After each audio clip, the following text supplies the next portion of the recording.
Hello everyone, I'm Violent from GRIZZ Zombies. We're going to be talking about the Season Pass and the upcoming maps and expectations within Zombies in Spaceland and some of the visual clues that we've seen given from Infinity Ward as to what's coming next.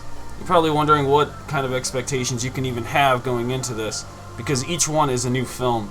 And well, in the intro cutscene, we actually got a look at some of the posters, but they were repeating for Zombies in Spaceland, so there are more visual elements in-game that we'll be taking a look at, and we'll be taking a look at them towards the end of the video.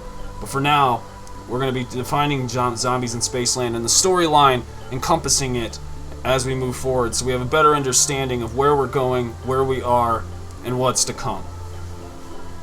So we have an alien race on Zombies in Spaceland, and that alien race does have a name because a repeating name that we're seeing on the map is Octonian.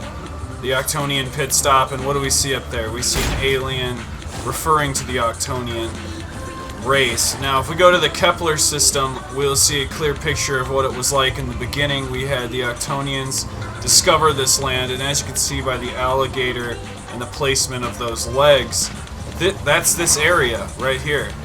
That's the alligator in the river. That'll end the round. But on the other side, you'll notice those pegged legs like this right here. Right? So the lore is very simplistic at this point in time. We know that the Octonians are the race that's here, but this is a movie set, right? All of this is a movie set in this alien theme park happening in a zombies apocalypse. So the next movie or feature film might be different, right? But Octonian Hunter, you're hunting for Octonians, right? Those are the Octonians right there. Octonian, Octonian, Octonian. And so we have this Octonian race that keeps repeating on this map. Here's a statue of an Octonian right there. But yeah, so that's what the lore of the map is sort of pointing at. Basically the background story of the film itself as to what's happening.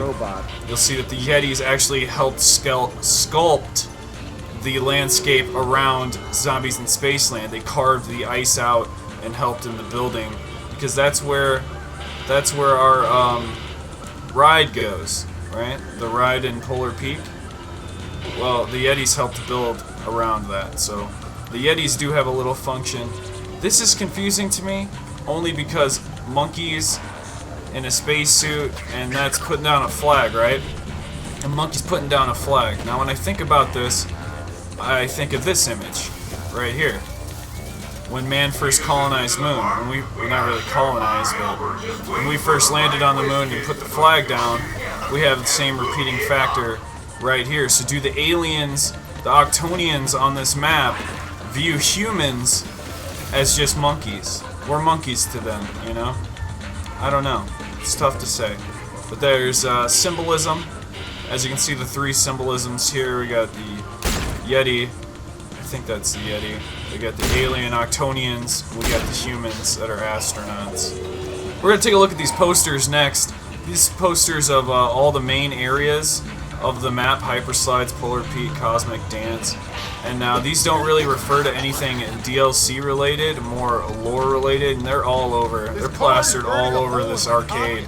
So definitely something to note, something to look at.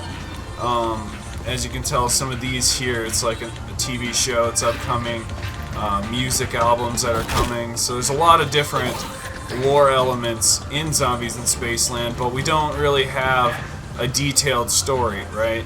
Here again is each part of the map, the trap specifically. So if we head over to Journey into Space, over in this area you're going to notice the rocket by Star Mission. The only important factor that I really want to point out right now is that you can see that it's a United States spaceship, right?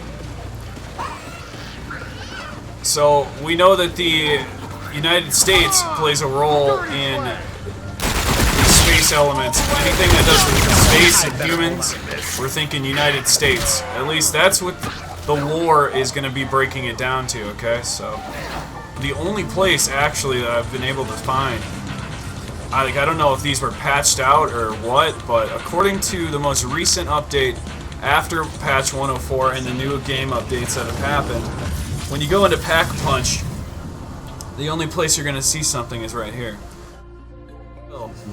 Directed by Willard Wilder.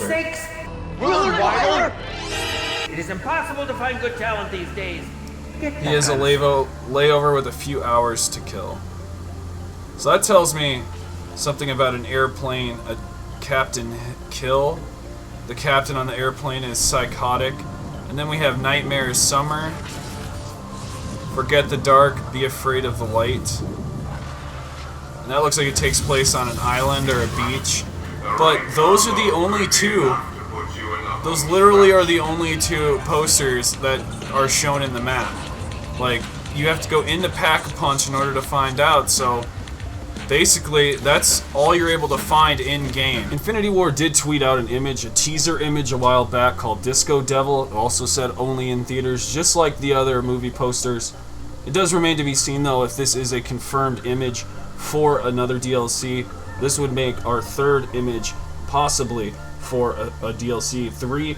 And then we're going to look at a DLC 4 option here, which is a quote in the intro cutscene for Zombies in Spaceland. Take a look. This is a Willard Wilder production. One time he held an audition on an abandoned steamship and then sunk it just for effect. Wait, you mean with the actors on it?